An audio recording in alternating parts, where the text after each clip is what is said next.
야고보서 3장 6절로 12절 말씀. 혀는 곧 불이요 불의의 세계라. 혀는 우리 지체 중에서 온몸을 더럽히고 삶의 수레바퀴를 불사르나니 그 사르는 것이 지옥불에서 나느니라. 여러 종류의 짐승과 새와 벌레와 바다의 생물은 다 사람이 길들일 수 있고 길들여 왔거니와 혀는 능히 길들일 사람이 없나니 쉬지 아니하는 악이요 죽이는 독이 가득한 것이라. 이것으로 우리가 주 아버지를 찬송하고 또 이것으로 하나님의 형상대로 지음을 받은 사람을 저주하나니 한 입에서 찬송과 저주가 나오는도다. 내 형제들아 이것이 마땅하지 아니하니라. 샘이 한 구멍으로 어찌 단물과 쓴물을 내겠느냐. 같이요. 내 형제들아 어찌 무화과 나무가 감람 열매를 포도나무가 무화과를 맺겠느냐. 이와 같이 짠물이 단물을 내지 못하느니라. 아멘. 지난 시간에 이어서 오늘 또 혀에 대해서, 말에 대해서 말씀 함께 보도록 하겠습니다. 지금 야고보서의 흐름이 행함 있는 믿음에 대해서 이야기하고 있습니다. 다시 복습하자면 행함 없는 믿음은 무슨 유익이 있느냐. 행함 없는 그 믿음은 믿음이 아니에요. 자기를 구원할 수도 없는 믿음이 무슨 의미가 있어요? 우리를 구원해 주지 못하는 믿음이라면 그거는 믿음이 부족한 것이 아니라 가짜 거짓 믿음인 것이죠. 그래서 행함 없는 믿음은 우리를 구원할 수 없다. 그건 믿음이 부족한 것이 아니라 믿음이 아닌 것이다. 그러면 뭘 행하라는 것이냐? 행함 있는 믿음이 무엇이냐 하면 2장 17절에서 행함 없는 믿음이 죽은 것이라고, 귀신들도 하나님을 알고 있지만 순종하지 않는다고 말하면서 2장 26절, 27절에서는 세 가지로 말해요. 첫 번째, 행함 있는 믿음이라고 말할 때는 경건한 언어 생활이죠. 스스로 경건하다고 말하면서 자기 혀를 재갈무리지 아니하고 스스로 속이는 거다. 그러니까 행함 있는 믿음을 말할 때 첫 번째가 혀예요. 혀. 경건한 언어 생활. 그 다음 두 번째가 환난 중에 있는 고아와 과부를 돌보아주는 것. 이건 꼭 고아와 과부만 의미하지 않겠죠. 도움이 필요한 그러한 이웃들을 돌봐주는 것. 그리고 세 번째는 자기 자신을 지켜서 새 속에 물들지 않는 것.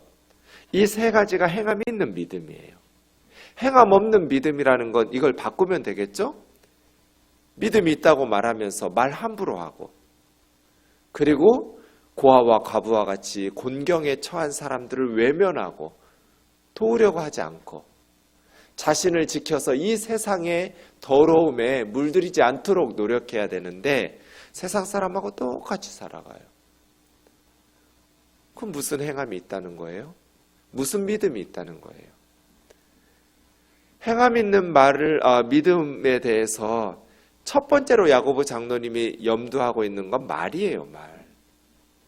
언어 생활. 경건한 언어 생활. 그런 의미에서 오늘 3장으로 이어지면 우리가 행함 있는 믿음의 첫 번째 요소인 언어에 대해서, 그런데 야고보 장로님 다 말하잖아요. 우리가 다 말에 실수가 많다고. 2절에 보면 말 실수 안 하는 사람 퍼펙트한 사람이라고.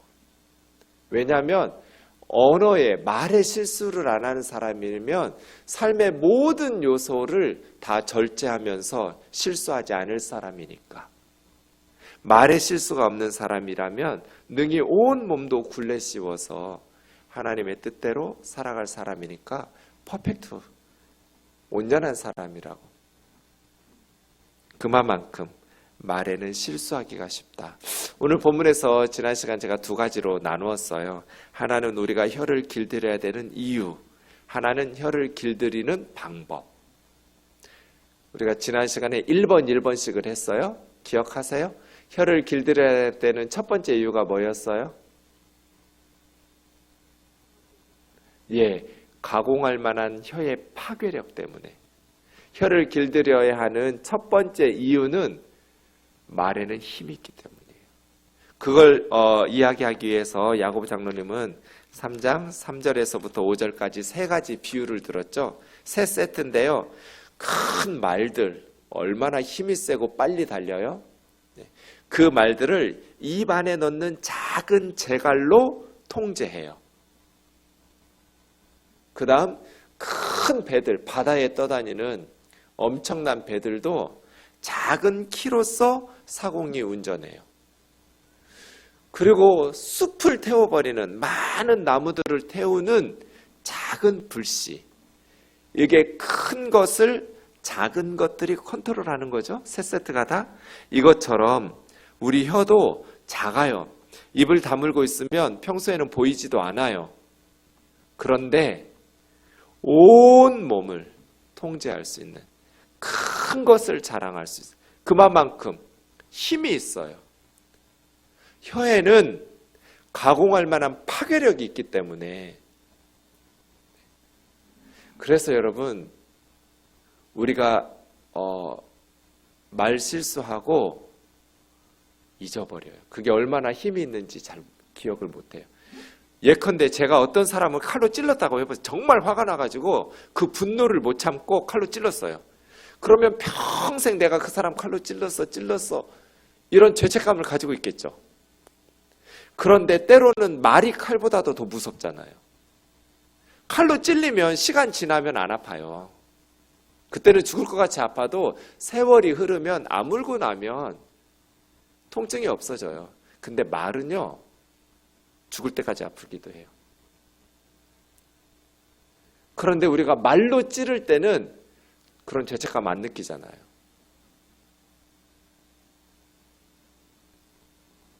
그래서 이게 잊기가 쉬워요. 혀에는 가공할 만한 엄청난 파괴력이 있는데 이건 긍정적으로도 그렇고요. 부정적으로도 그래요. 죽을 사람을 살리기도 해요. 말로. 그런데 살 사람을 죽이기도 해요. 여기서 말은 꼭 소리만이 의미하지가 않아요. 뭐 인터넷 댓글 이거 다 말이에요. 가공할 만한 파괴력이 있어요. 그런데 이것을 잘 기억하지 못해요. 아마 제가 말씀 준비하면서 생각해 봤거든요. 내가 살면서 50여 년 동안 살면서 제일 나를 아프게 했던 말이 어떤 말이었는가. 정말 저를 미워한 사람이 한 말 같죠? 그렇지 않았어요. 저를 좋아한다고 말하고 존경한다고 말하고 사랑한다고 말했던 후배 목사였어요. 그분 모를 거예요. 상상도 못할 거예요. 그분이 저한테 한 말도 아니에요. 사실은 다른 사람이 저를 비난한 걸 옮긴 말이에요. 그런데 그 말을 한 사람들은 별로 아프지가 않아요. 그런데 그 말을 옮긴 그 목사님이 전 너무 상처가 됐어요. 말씀 준비하면서 생각해 보니까 그렇더라고요. 그 목사님 상상도 못했을 거예요. 지금도 저 좋아해요. 제가 축하할 일도 있고 위로할 일도 있는데 아직 마음의 준비가 안. 그 말을 들은 지 한 7, 8년 돼요. 몇 년이 지났는데도 그 뒤로 제가 그 목사님 만날 용기가 없어서 아직까지 못 만나요. 예배당을 건축하고 정말 고생하면서 또 그래서 축하하기도 해야 되고 힘든 일들도 있어서 제가 가서 밥 좀 사주면서 격려하고 축하하고 그래야 되는데 그 말들이 생각나서 그냥 한마디 말 옮긴 거예요. 혀는 가공할 만한 파괴력이 있는데 우리가 말에 그런 엄청난 힘이 있다라는 것을 잊어버려요. 잘 인식하지 못해요. 직접 칼로 찌르는 것보다도 더 아픈데 잊어요. 그래서 조심해야 돼요. 혀를 길들이는 첫 번째 방법이 뭐였어요? 1절에 있었죠. 선생되지 말라고 그랬어요. 죽고 사는 권세가 사는 것이 혀에 권세가 있다. 우리 계속 이야기했었고요. 선생되지 마라. 선생되지 말라는 건 뭐예요? 교대 가지 말고 사범대학교 가지 말란 뜻이에요? 교수 되지 말고 그런 뜻이 아니겠죠? 마태복음 23장으로 말했어요. 모세의 자리에 앉아서 선생 되려고 하는 바리새인과 서기관들에 대해서 주님 말씀하시면서 말하는 거는 행하고 지키되 그들의 행위는 본받지 마라. 그러니까 선생 되지 말라 이 말은 뭐예요? 말만 하고 행하지 않는 거. 잘못 가르치는 선생 그런 뜻이 아니라 선생 되지 마라 이 말은 가르치려고 하지 말란 말이에요. 말만 하고 자기가 행하지는 않는 사람. 말은 50% 줄이라고 그랬죠. 지금 저와 여러분이 사용하는 말의 50%는 줄여도 사는데 아무 문제 없어요. 너무 말이 없는 분들은 줄이지 말아요. 대부분. 네. 선생 되지 말라는 말은 가르치려고 하지 마라. 그럼 실수예요. 예수님 말씀 계속 보면 4절에 무거운 짐을 사람의 어깨에 지우면서 자기는 손가락 하나도 움직이지 않는 선생들. 그리고 선생들은 가르치기 때문에 자기가 굉장히 경건하고 거룩한 척해요. 사람에게 보이려고 할 때가 많아요. 위선자가 되기가 너무 쉬워요. 저 같은 목사들은, 가르치는 사람들은. 7, 8절에 보면 랍비라 칭함받는 것 좋아하느니라. 랍비라 선생이라고 칭함받지 마라. 선생은 하나고 너희는 다 형제다. 이렇게 살으라는 거예요. 그래서 선생 되지 마라 이 말은 야고보서 1장 19절에 있는 것처럼 듣기는 속히 하고 말하기는 더디하라. 잘 들으려고 해야지, 학생처럼 배우려고 해야지 가르치는 선생처럼 살려고 하면 안 된다. 말하는 것은 천천히, 듣는 것은 빠르게. 잘 듣는 데 집중해야지 말하고 가르치고 그러면 실수가 많다. 이것이 복습이었어요. 자, 오늘 거 보시죠. 혀를 길들여야 되는 두 번째 이유가 오늘 본문에 나옵니다. 또 혀를 길들일 수 있는 두 번째 방법이 본문에 나와요. 오늘 본문 말씀 9절 10절 우리 좀 같이 읽겠습니다. 시작. 이것으로 우리가 주 아버지를 찬송하고 또 이것으로 하나님의 형상대로 지음을 받은 사람을 저주하나니 한 입에서 찬송과 저주가 나오는도다. 내 형제들아 이것이 마땅하지 아니하니라. 혀를 길들여야 되는 두 번째 이유가 여기 있죠. 뭐예요? 우리가 이 한 입으로 우리 하나님 아버지를 찬송해요. 그런데 이 입으로 하나님의 형상으로 지음받은 사람을 저주해요. 이것이 어울리냐는 거예요. 하나님을 그렇게 높이고 찬송하는 입으로 그렇게 독한 말들로 사람을 저주하는 것이 이게 어울리냐? 어울리지 않다. 찬송하는 입으로 사람을 저주하는 것, 이것은 마땅한 일이 아니다. 이게 두 번째 이유예요. 그리스도인들이 왜 혀를 길들여야만 하는가? 우리 입술로는 하나님을 찬송하기 때문에. 이렇게 하나님을 찬송하는 입술로 하나님의 형상으로 지음받은 사람들을 저주하면 되겠어요? 그래서 반드시 그리스도인들은 혀를 길들여야 된다. 이 혀에 가공할 만한 파괴력이 있기 때문에, 그리고 우리 혀로 하나님을 찬송하고 있기 때문에. 문제는 7절 8절이에요. 여러 종류의 짐승과 새와 벌레와 바다의 생물은 다 사람이 길들일 수 있고 길들여 왔어요. 그런데 혀는 능히 길들일 사람이 없나니 쉬지 아니하는 악이요 죽이는 독이 가득한 것이라. 짐승들, 새들, 벌레, 물고기 다 길들여 왔는데 혀를 길들이는 사람이 없어요. 혀는 능히 길들일 사람이 없나니, 자기 포함이에요. 2장까지 너희는이 주어였어요. 3장 1절 딱 오면서 우리는으로 바뀌었어요. 야고보 장로님은 낙타무릎이에요, 별명이. 무릎이 낙타무릎 될도록 그렇게 기도에 힘쓰신 분이에요. 그런데 자기를 포함해서 혀는 능히 길들일 사람이 없다. 말에 실수가 없는 사람이라면 퍼펙트한 사람이다. 우리가 다 말에 실수가 많다. 이런 말씀들을 들으면 정말 무건수행하고 싶다니까요. 입을 틀어 막고 싶어요. 6절 보세요. 혀는 불이요 불의의 세계라. 혀는 우리 지체 중에서 온몸을 더럽히고 생애 수레바퀴를 불사르나니 그 사르는 것이 지옥 불에서 나느니라. 혀는 불이에요. 불. 혀는 곧 불. 송두리째 태워버려요. 말로 우리의 삶의 수레바퀴를 다 태워버려요. 온몸을 더럽혀요. 삶의 수레바퀴를 불살라서 혀가 지옥의 불을 나르는 도구가 돼요. 지옥의 불에서 나오는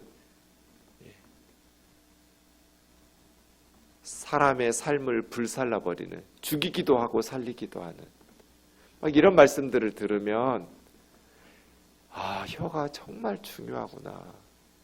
반드시 길들여야 되겠구나. 온몸을 더럽히고 사람을 죽이는데 불질러버리고 지옥의 불을 실어 나르는 혀. 이 혀는 반드시 길들여야 되는데 이 혀를 능히 길들일 사람이 없어요. 쉬지 아니하는 악이에요. 계속해서 악을 뿜어내고 독이 가득한, 죽이는 독이 가득한 것이 혀다. 그럼 어떻게 이 혀를 길들일 수 있을까요? 반드시 혀를 길들여야만 하는데 어떻게 우리는 혀를 길들일 수 있는가? 마지막 11절 12절에서 힌트를 얻을 수 있어요. 같이요. 시작. 샘이 한 구멍으로 어찌 단물과 쓴물을 내겠느냐. 내 형제들아 어찌 무화과 나무가 감람 열매를 포도나무가 무화과를 맺겠느냐. 이와 같이 짠 물이 단물을 내지 못하느니라. 우물이 한 구멍에서 단물과 쓴물을 낼 수는 없죠. 우물이 쓰면 다 쓴물이죠. 우물이 달면 단물이죠. 나무도 마찬가지. 무화과 나무에서 올리브 열매, 감람 열매가 맺을 수는 없어요. 무화과 나무가 어떻게 올리브 열매를 맺어요? 포도나무인데 무화과 열매를 어떻게 맺겠어요? 불가능하죠. 무화과 나무는 무화과 열매를, 포도나무는 포도 열매를 맺겠죠. 이와 같이 짠물이 단물을 내지 못하느니라. 이 나무 이야기는 마태복음 7장 18절에서 20절까지 예수님도 말씀하셨어요. 좋은 나무는 나쁜 열매를 맺을 수 없죠. 못된 나무가 아름다운 열매를 맺을 수도 없어요. 그렇죠? 아름다운 열매를 맺지 않는 나무는 하나님께서 찍어서 불 던져요. 이 말씀 왜 하셨냐면 그들의 열매로 그들을 알리라. 가끔 저에게 물어요. 목사님 이게 무슨 나무예요? 저 몰라요. 우리 아버지 어머니가 농부지 저는 농사를 지어본 적이 없어요. 농부의 아들이라고 그랬지 제가 언제 농부라고 그랬어요? 그래서 자꾸 물어봐요. 이건 무슨 나무냐 뭐냐. 몰라요. 근데 기다려보면 돼요. 사과 열매가 맺히면 그 나무는 사과나무예요. 그렇죠? 배 열매가 맺히면 그 나무는 배나무예요. 무슨 뜻이에요? 열매로 나무를 알 수 있어요. 그러면 우리가 좋은 나무인지 못된 나무인지는 뭘로 알 수 있어요? 우리 삶에서 나오는 열매, 말과 행실로 알 수 있어요. 그 사람이 좋은 나무인지 못된 나무인지 열매로 알 수 있어요. 행실로 알 수 있단 말이에요. 자, 예수님도 이렇게 말씀하셨던 것처럼 야고보 장로님이 말씀하셨는데, 자, 그럼 보세요. 비유가 두 개인데요. 우물이 있어요. 샘. 우물이 있고 우물에서 길어오르는 물이 있어요. 쓴물도 있고 단물도 있을 수 있어요. 자, 그러면 이 우물은 뭘까요? 거기서 길러나오는 물, 이건 지금 말이죠. 우리 입에서 나오는 말이에요. 그러면 그 말이 뿜어져 나오는 샘, 우물은 뭘까요? 우리 마음이겠죠. 나무의 비유로 바꿔보세요. 이 나무가 있어요. 올리브 나무, 무화과 나무가 있어요. 포도 나무가 있어요. 이 나무는 나무에서 나오는 열매, 이건 말이죠. 열매가 말이에요. 그러면 나무는 뭐겠어요? 마음이죠. 그러면 혀를 길들일 수 있는 두 번째 방법은 뭐겠어요? 첫 번째는 가르치려고 하지 마라, 다른 사람. 선생 되지 마라. 두 번째는 우리 마음을 선한 것으로 채우는 거예요. 말 스피치 학원 다니라는 게 아니에요. 우리의 말이 길들여지고 선한 열매를 맺고 단물을 내려면 우리 마음이 변해야 돼요. 마음에 쌓인 것이, 우물에 쌓인 것이 두레박으로 길러져 나올 거잖아요. 그러니까 경건한 언어의 주인이 되고 싶으면 경건한 생각, 경건한 말씀 묵상으로 마음을 채워야 돼요. 이게 혀를 길들이는 두 번째 방법이에요. 우리의 마음, 우리의 생각을 선한 것으로 채워라. 그래서 이사야 50장 4절이에요. 주 여호와께서 너무너무 아름다운 말씀 같이 읽어보시죠. 시작. 주 여호와께서 학자들의 혀를 내게 주사 나로 곤고한 자를 말로 어떻게 도와줄 줄을 알게 하시고 아침마다 깨우치시되 나의 귀를 깨우치사 학자들 같이 알아듣게 하시도다.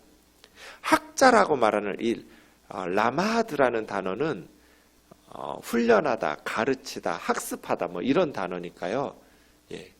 그런 사람, 하나님에 의해서 학습받은 사람, 훈련된 사람의 혀. 그러니까 훈련된, 트레이닝이 된 혀예요. 그런 혀를 달라는 거예요.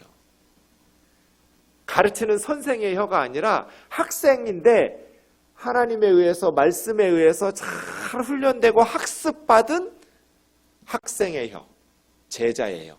하나님에게 훈련받은, 학습받은 제자의 혀예요. 그래서 곤고한 사람, 괴로울 곤자에다가 쓸 고자예요. 괴롭고 쓴 사람. 원문어 히브리어로 보면 아주 나약하고 피곤하고 정말 무기력하고 힘겨운 생을 살아가는 사람, 곤고한 사람을 말로 어떻게 도와줄 줄을 알게 하시고, 말로 사람을, 특히 낙심에 처한 힘없는 사람들을 잘 도울 수 있는 지혜를 달라는 거. 그러려면 어떻게 돼요? 귀. 우리가 귀로 들어서 마음에 쌓이잖아요. 우물에 물이 쌓이듯이. 하나님의 말씀을 아침마다 해요. 한 번 아니에요. everyday. 매일 아침 그런 뜻이에요. 날마다. 아침에 눈 뜨면 새벽마다 그 말이에요. 새벽마다 하나님의 말씀으로 내 귀를 깨우쳐 달라는 거예요. 그래서 하나님의 말씀으로 내 마음에 차곡차곡 날마다 쌓여서 하나님의 말씀으로 내가 잘 훈련되고 학습되고 가르침받아서 그 가르침받은 학자의 혀로 곤고한 자를 잘 도울 줄 아는 사람 되게 해달라고. 너무 좋은 기도 제목 아니에요? 우리 생동교우들이 주 여호와께서 학자들의 혀를 주셔서 곤고한 자들을 말로 어떻게 도와줄 줄을 아는 그러한 주의 자녀들 되기를 주의 이름으로 축원합니다. 말씀을 마무리하겠습니다. 내가 살면서 그 후배 목사님한테 상처받은 말이 있었지만 반대도 생각해 봤어요. 내가 들었던 말 중에 가장 힘이 나는 말은 어떤 말이었는가? 내가 그동안 살면서 가장 용기를 주었던 그 말을 생각하면 정말 너무 행복한, 그리고 힘이 나는 저희 아버지가 해주셨어요. 저희 아버지는 한 번도 저를 사랑한다고 말한 적이 없어요. 그게 저에겐 상처예요. 어쩌면 딸 넷에 아들 하나인데, 아들 하나인 저한테 사랑한다는 말씀을 한 번도 안 하실 수가 있어요. 근데 저희 아버지가 소천하시기 전에 말기 암 환자로 췌장암 말기로 1월에 판정받아서 12월 22일에 소천하셨거든요. 근 1년 동안 투병 생활하셨어요. 간에 가스가 차면 간성 혼수가 와요. 의식을 잃어요. 그러면 응급실에 모시고 가서 항문에 액체를 집어넣어서 간에 찬 가스를 뽑아내요. 관장을 해야 돼요. 그거 한 번으로 안 돼요. 여러 번 해서 다 씻어내면 의식이 맑아져요. 처음에는 몰랐어요. 갑자기 어머니에게 연락을 받고 부랴부랴 시골로 가서 교회 봉고차 끌고 가서 그거 눕혀놓고 그 봉고에다가 이불 깔고 의식을 잃은 아버지를 싣고 서울 응급실로 왔어요.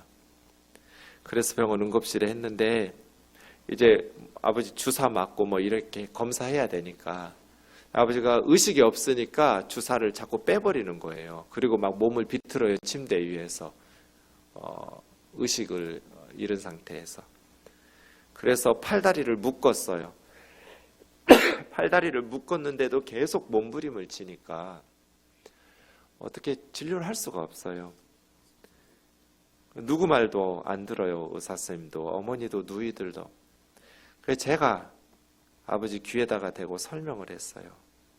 아버지, 지금 아버지 간에 가스가 차서 아버지 괴롭히는 거 아니라고, 걱정하지 말라고, 곧 나을 거라고, 나 옆에 있으니까. 그랬더니 아버지가 가만히 계시는 거예요. 의식을 잃었는데 어머니도 못 알아보고 누이들 아무도 못 알아보는데 아들 목소리만 알아듣는 거예요. 그래서 가만히 계셨어요. 침대에서. 그 뒤로부터 아버지가 의식을 대여섯 차례 소천하실 때까지 그런 일이 반복됐는데요. 그때마다 제가 밤샘 응급실에서 밤을 샜어요. 왜냐하면 어차피 다른 분들 의식을 잃고 나면 목소리는 어머니 목소리를 못 알아들어요. 그러니까 제 목소리밖에 못 알아들으시기 때문에 제가 밤새서 아버지한테 설명을 똑같은 일을 반복하는 거예요. 그러면서 간에 호스를 넣어서 빼고 가스를 빼내는 거예요. 그게 한 서너 번째였던 것 같아요. 성모병원 응급실에 새벽 한 3시쯤 됐는데 그냥 아버지가 누워서 반쯤 의식이 돌아왔을 때 한 4-5번 해야 의식이 완전히 돌아오는데 한 2번 정도 했던 것 같아요.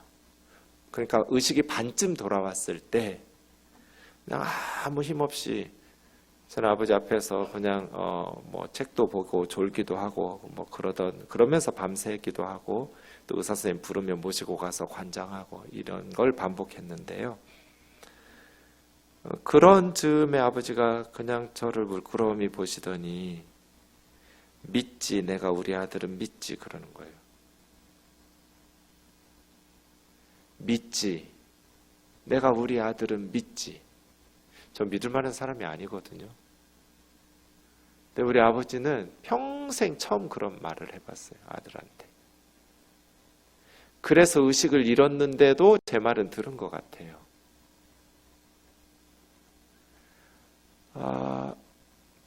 그러면서 우리 아들 힘들어서 어떡하냐고.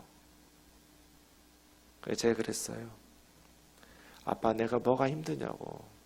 아픈 아버지가 힘들지. 나 하나도 힘들지 않다고.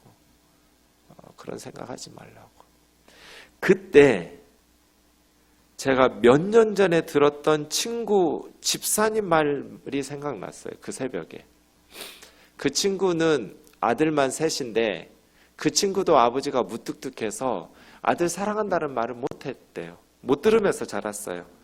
둘째 아들이었는데 친구 집사님이 설 구정 연휴에 아버님 어머님이 자기 집에 왔을 때 자기가 그냥 같이 지내면서 명절 연휴를 아들 집에서 지내면서 갑자기 미친 척하고 아버지를 껴안으면서 아버지 사랑해요 라고 처음 해봤대요. 자기가.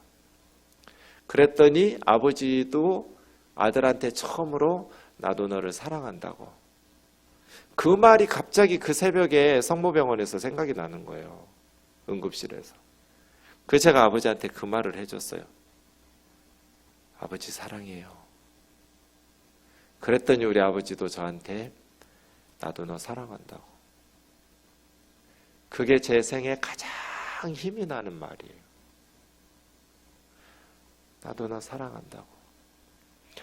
근데 아쉬운 거는 관장을 마치고 의식이 깨끗이 돌아왔을 때는 한 번도 우리 부자는 사랑한다는 말을 해본 적이 없어요.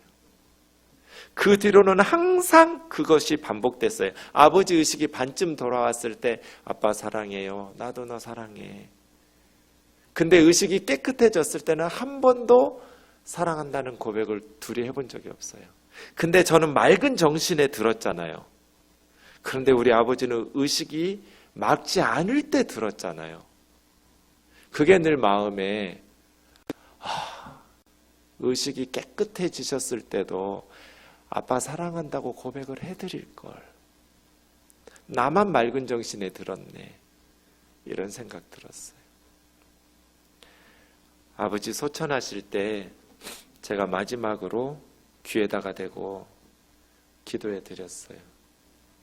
기도하고 났더니 아버지 입이 활짝 막 귀에 걸렸어요. 활짝 웃으시면서 막 정말 입을 찢어질 정도로 웃으시면서 천국에 가셨거든요. 내가 그때 기도하면서 하나님께 감사하다고 말했거든요. 이렇게 좋은 아버지 주셔서 감사하다고. 어쩌면 그 기도를 들으셨는지 암 환자들이 마지막까지 청각은 살아있다는 말들을 많이 들었는데, 그래서 우리 아버지가 귀에 입이 걸릴 만큼 웃으시면서 천국에 가셨는지, 알아들으셨는지 따라 들으셨는지 저는 모르겠어요. 말 한마디가 있잖아요. 너무너무 힘이 돼요. 사랑한다는 말, 믿고 신뢰한다는 말, 그 말로 공고한 자들을 어떻게 도와줄 줄 아는 저와 여러분 되기를 주의 이름으로 축원합니다.